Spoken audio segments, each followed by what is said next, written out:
How to make money as a music producer. If you're making EDM, then you know it's incredibly hard to make it as a music producer and to get a foot in the door. Everybody wants it, so the space is incredibly crowded and the competition bloody and fierce. How to beat the competition? Well, go where there is less competition. Today I'm talking with Brian Davies that did something really clever. He switched from making trance to making film music. That is called synchronization. Why did he make the switch? What's the difference in making EDM and film music? What computer do you need? What plugins? How he makes his money and much more. My name is Dexter Clark and it's my mission to help you succeed in the music business. If you're new, make sure you subscribe and hit the bell so you get notified when I upload a new video.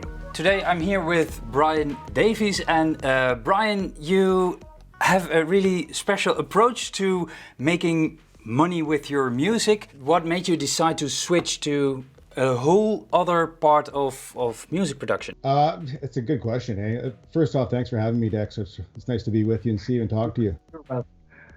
I owe a lot of this actually to you because, so rewinding a little bit, I went, 18 months now, I've had my first and only DAW ever. And I came to that just randomly by watching, I picked up a Armin van Buuren masterclass and just was curious about the whole production thing, and that led me into buying my first DAW, which was FL Studio, or still is. Yeah. And that was version 20. So fortunately, I was able to fast track into all the hiccups and stuff that got us to this point, right? So I'm fortunate for that. And then so for about 18 months, I just kind of was hacking through music. I was just kind of like, what am I going to do for fun, and just kind of like feeding this creative energy, right? So again, I watched the Deadmau5 masterclass, and I had this epiphany. I started sampling my kids' toys and their little sounds from their favorite movies, and mixed it into EDM beats, and kind of borrowing from some of the Deadmau5 style. And I used to call it Dad Mouse, and I would just make their own music, and it was invigorating them and helping them to kind of be more exposed to music and stuff. So I did that for a number of years, or a number of months, I should say. And then I was kind of like, well, what am I going to do with this? I felt, I'm 40. I have a beautiful wife and kids. I got a great job. I got a great house. And my life is pretty settled. I'm not going to do the DJ thing. There's no way. I mean, it's just not, it's going to happen. I thought ghost producing could be an option. And I thought maybe, just put music out there and keep doing it for fun. That was the number one, was just keep it fun, maybe inspire my kids. Who knows? And then last summer in August, I came across, just through a random pop-up in a social media site, was this company called the Sync Academy. And I'm not affiliated with them at all. I'm not going to push or promote or anything, but just say they've been super beneficial to help me out. And what it did was expose me to sync licensing. So sync licensing is all those songs and behind the movies and films and TVs that you hear. If it's not Hans Zimmer or someone else who's this big-time composer, these smaller production companies still want to have that kind of quality music, but they don't want to have to pay millions of dollars because they don't have that kind of budget.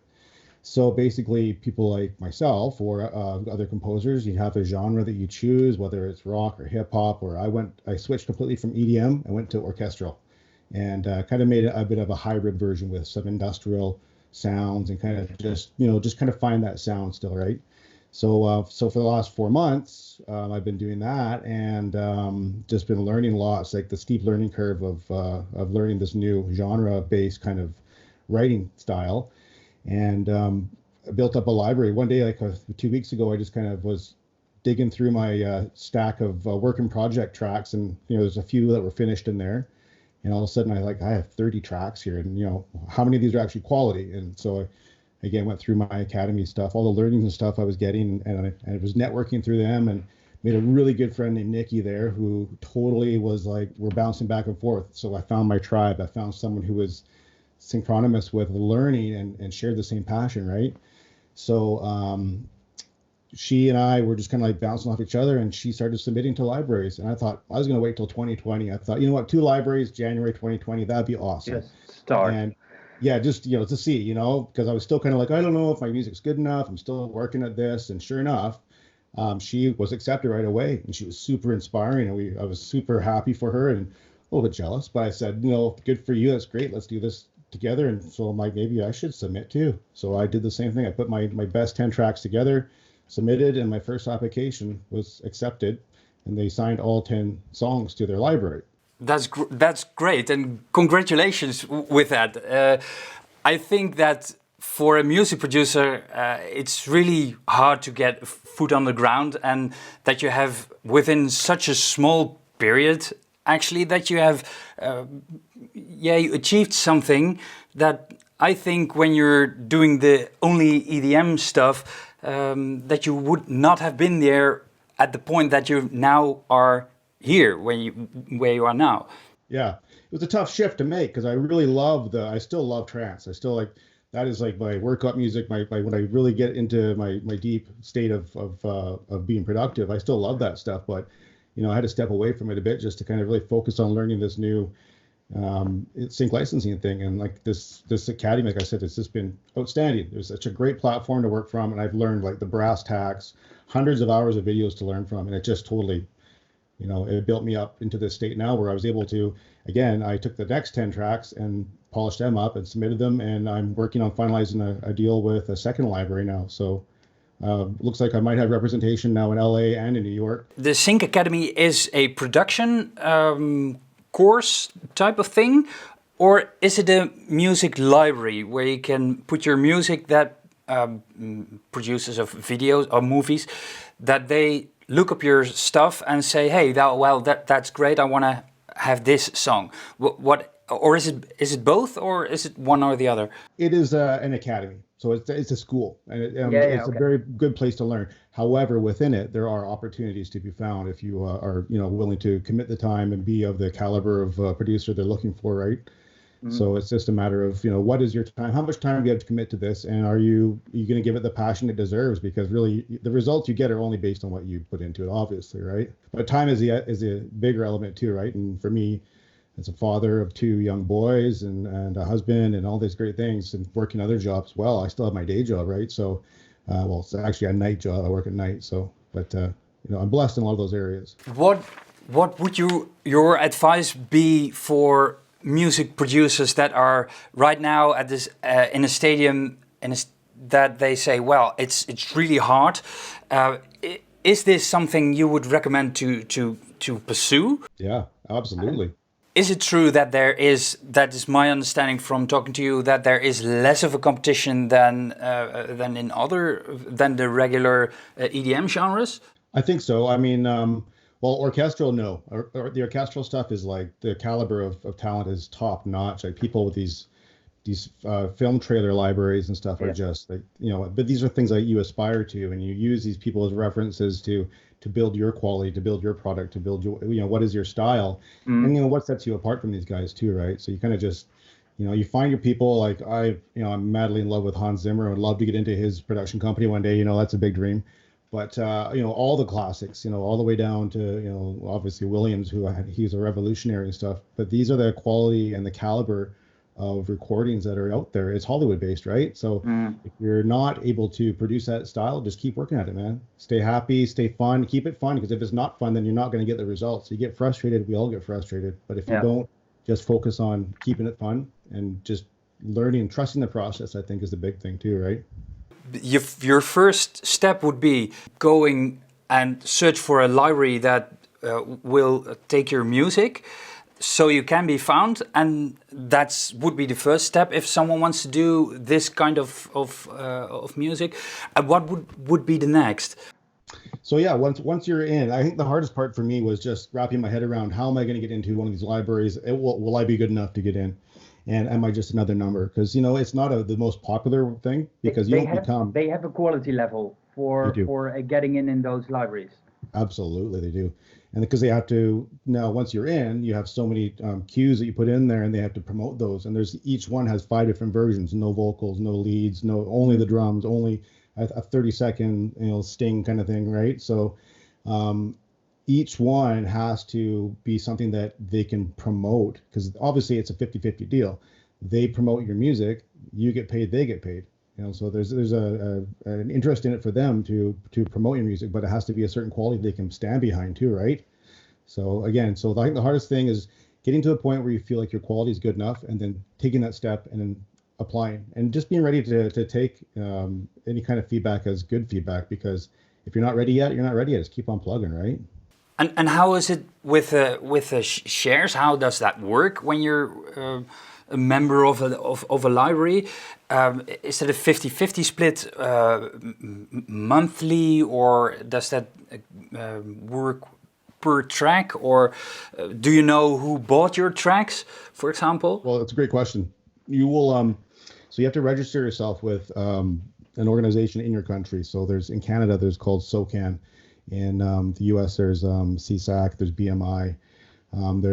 So everywhere you're at, you have to look up your PRO. And forgive me, the acronym is slipping me right now, but it's a local organization that represents the artists, right, for every musician. So it's what allows you to put an identity behind each track you make, so that it is licensable and it is therefore be able to make money for you, right? So what happens is that library is in between. Exactly. In so between the library you is, and the exactly. It's like the agent, right? Yeah. Oh, okay. They act as an agent. So the middleman or woman, so to speak.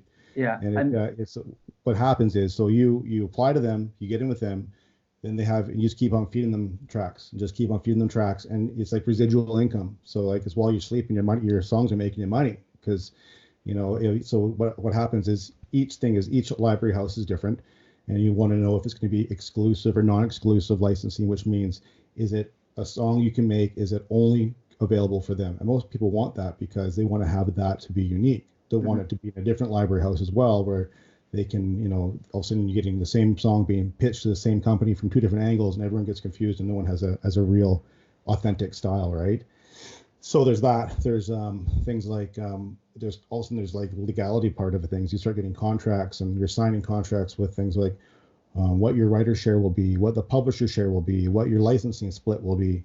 And typically what I've seen is the norm is you will get 100% of your writer share stays to you. You forfeit all your publishing to the library, and they take that share.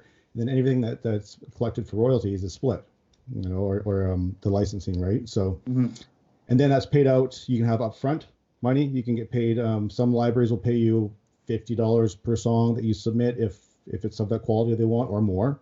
So, and then some places will just pay you out right away. There's a new trend right now with I think Netflix just put out a whole thing where they're just wanting to buy people out of their songs. They don't want to pay royalties anymore because they're trying to save some money on that end. So it's that whole struggle with the artist. Are we being paid what we're worth? And that's a whole different ball of wax, but that's still something new. And then once you're in, then every quarter, your PRO in your country will collect your royalties and issue them to you, and you're paid 4 times a year, it sounds kind of crazy, but once you get up there, once you have more songs, making more money, so it's not like a short-term.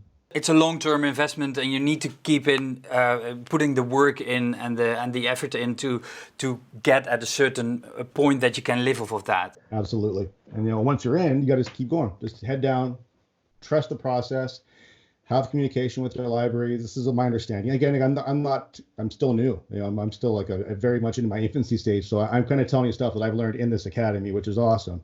But from what I understand, and just having good communication with your library, serving them what they need, because they have requirements, and you're no longer going to be this big name, Tomorrowland DJ who's going to go up there and like fame and fortune. It's just, if you can accept that and move on from that, that's it.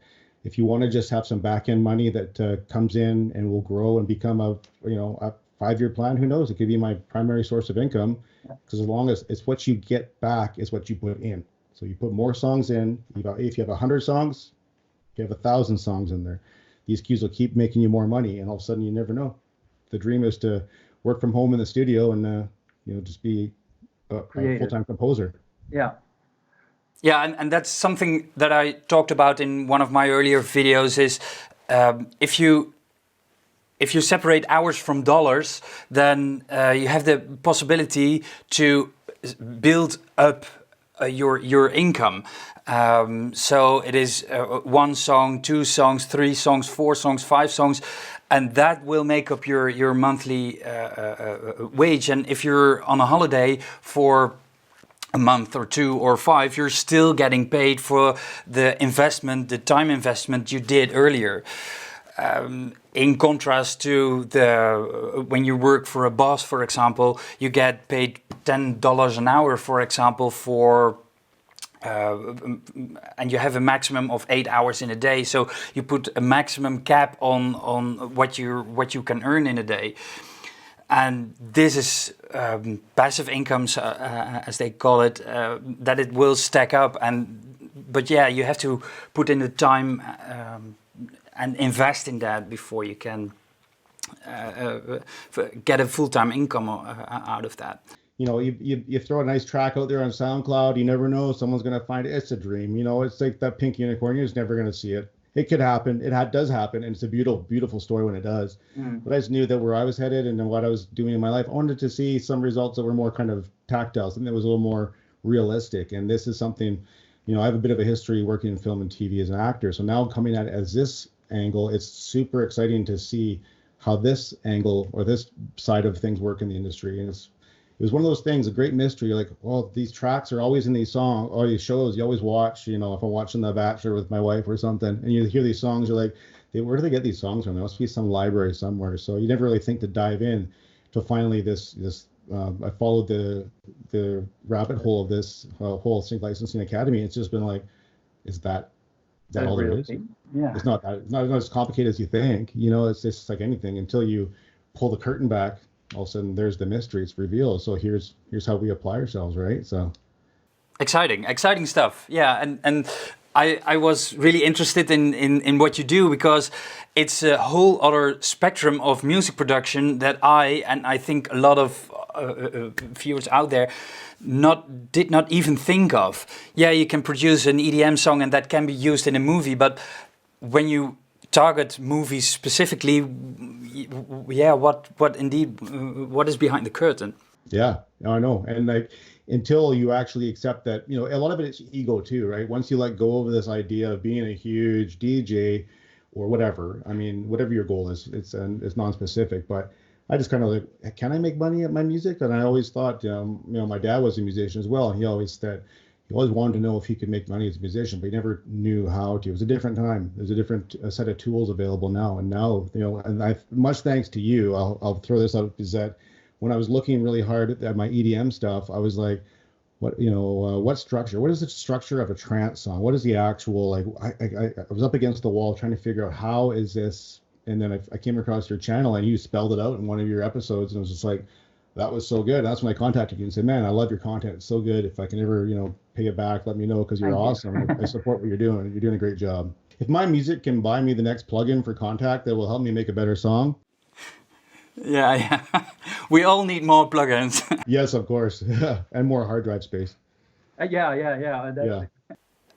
When we go into technical details, what do you use? You obviously don't have a whole orchestra at your home. What do you use? What DAW do you use? What plugins did you use for the music? Yeah, that's great. This is one thing that I had trouble with at first was all I had was basic rudimentary plugins that had like a synthetic set of synth style strings, which didn't sound very clean or very authentic. And I was kind of defeated by that at first, going like, how do we get this sound? How do we get the Hollywood sound that they want to hear?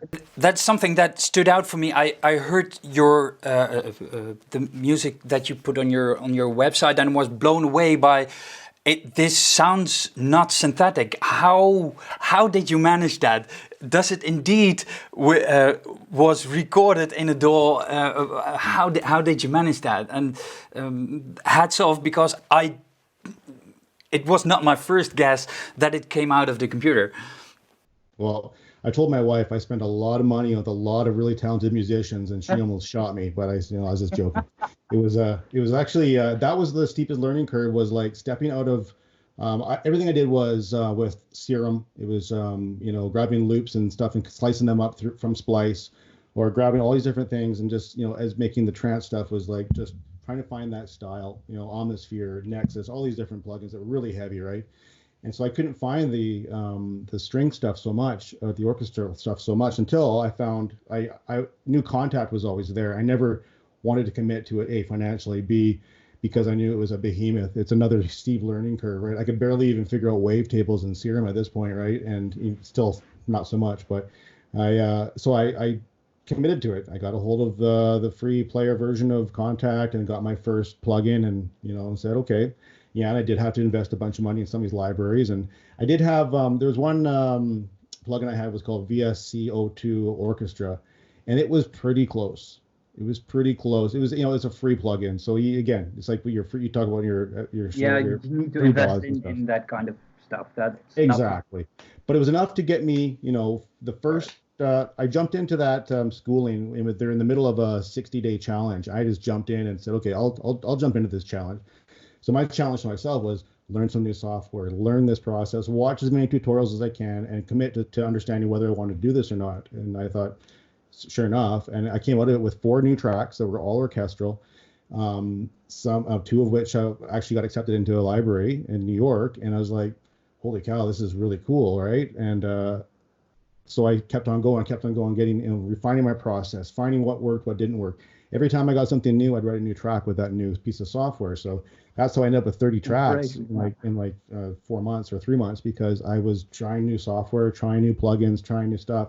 What I finally settled down with was a company called Spitfire Audio out of the UK, and they make some amazing synths, and it's crazy. Some of the strings that you hear, you can't even believe that when you play the keys on your keyboard that you feel like you're conducting, right? You feel like you're a real composer with some really heavy, cool stuff. So, and that's refining how much reverb, how much presence do you want. There's so many different settings to learn the software. I'm just getting started, so. Again, I'm not a professional, or I can't give you the 100% guarantee brass tacks of this, but I can say hacking my way to this point has been an awesome learning curve. But again, there's another YouTuber called Alex Mukala from Italy, and does this incredible video game.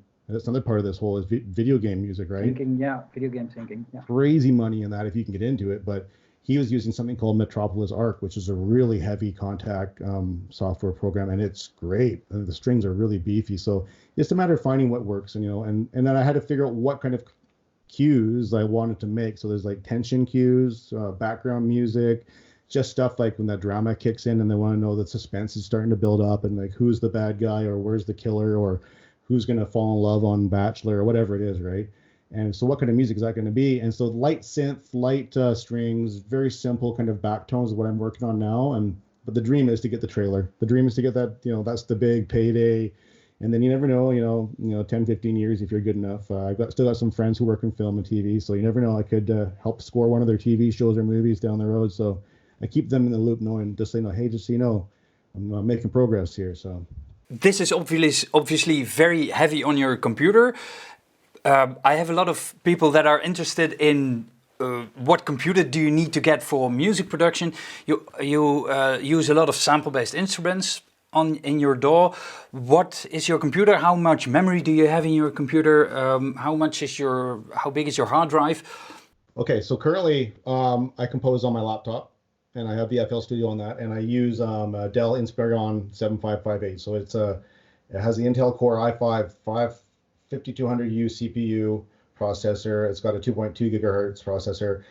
Only got 8 gigs of RAM, and that's not expandable, which has been a very big problem for me, right? So I've had to deal with slow portions or modifying my creative process to make sure I know what the parameters are I can work within, right?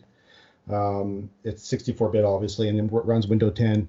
I use a lot of external hard drives because that is where I keep all my big plugins for Contact, because they're so incredibly huge. Yeah. I mean, there's a terabyte of storage space on here, but that fills up in no time, like before you even realize it, right? It's a discussion that I had with people in my comments. I said you need to have a big hard drive in your laptop because those external drives are so annoying.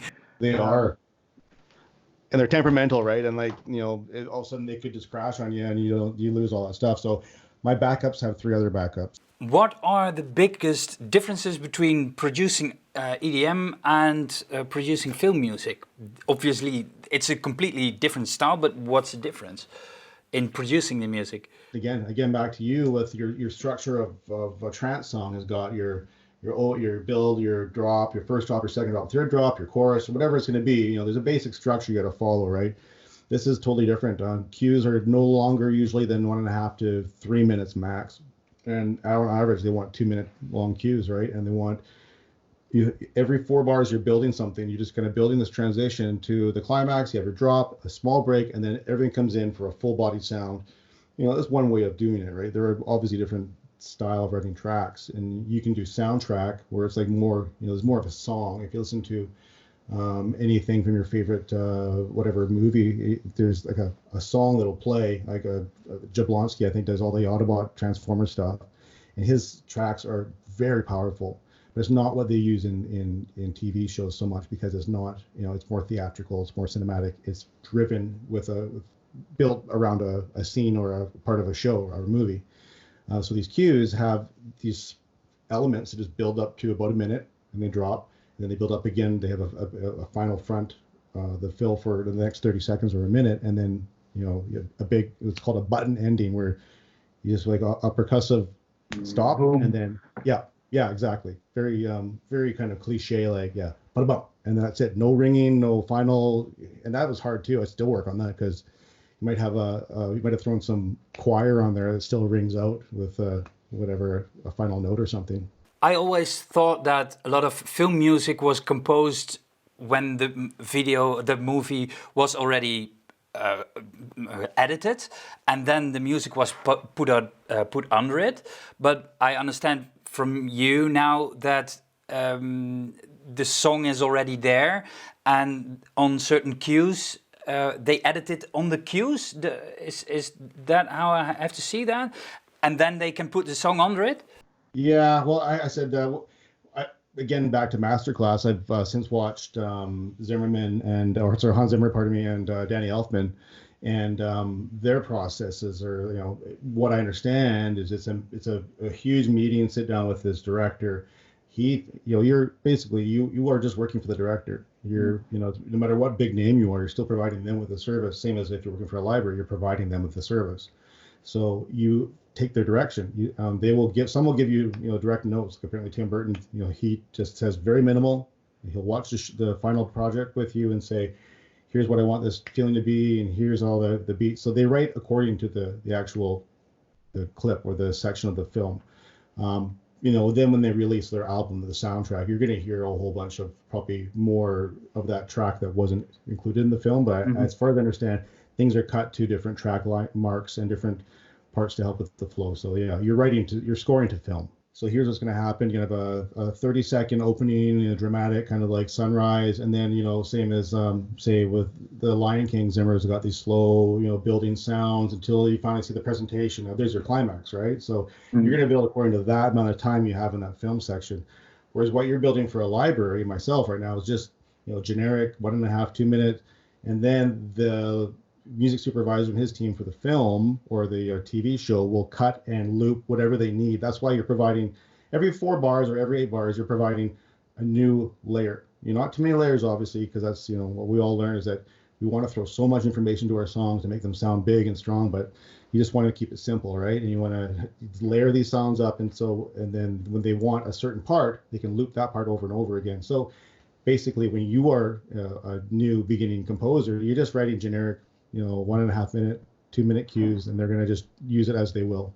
But then, like when they're accepted, you have to cut them back again, like I said, to 4 or 5 different versions, so that the library can promote just a rhythmic portion of that song. And it's actually kind of fun when you strip your songs down to just those elements. They're totally different. They're totally different tracks than what you had even written. So like I've heard different versions of my own cues and been like, I kind of like that version better.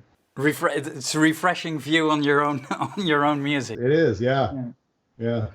All I can say for myself, what works is just taking the pressure off, right? Because it's so easy to get so wrapped up in like, oh, I want results right now, and the way life is, we know it's so fast paced, right? I mean, we're so used to being instant gratification. Well, it's not that. This is definitely not that. Like you want to, I've got a 5-year plan. I mean, it's a 5-year plan, and it could be a 10-year plan, but if it doesn't work out in 5 years, so be it. If it happens sooner, wow, that's awesome.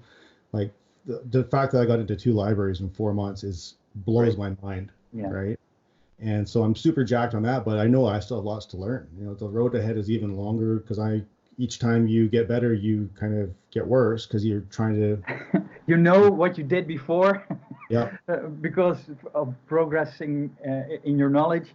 That what you did wrong before. I know. And again, it's not cliche, but you got to find that tribe, find people. Like this one person I found at this academy has been outstanding, and the person who runs the academy, Jesse, he's been really gracious with his time and Do they provide you with feedback on how to improve your tracks?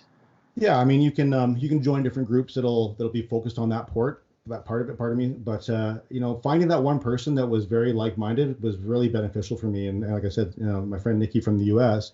Again, like we're thousands of miles away from each other. I'm on the west coast of Canada. She's in central U.S. But we communicate every day, and she'll throw up her tracks, and I'll review it and say maybe this could work or this could not work, or try this, and that same thing. And we take the gloves off. We say, you know what? I trust that you will help me to get better. So just tell me whatever you need to tell me. And again, we're both just fumbling through the beginning stages here, but I think it's nice to have someone that pushes you. What the demand is, you got to watch your shows. You know, sit down and watch a show. I watched Lego TV shows with my kids, and like the soundtrack in those shows is amazing. And you know, so guys getting full-time gigs, all of a sudden you start hearing these things that weren't there before, right? Because you just watched it and you're numb. Now you're like, oh, this is a cool look. And so you're like taking notes, and you're always writing cues now all the time, right? Again, I feel blessed that I found this, because I could have kept on going and spinning my wheels for years of just mindless track. Where can people find you if they are interested in what you do, and what's your web address? I am www.bdmp.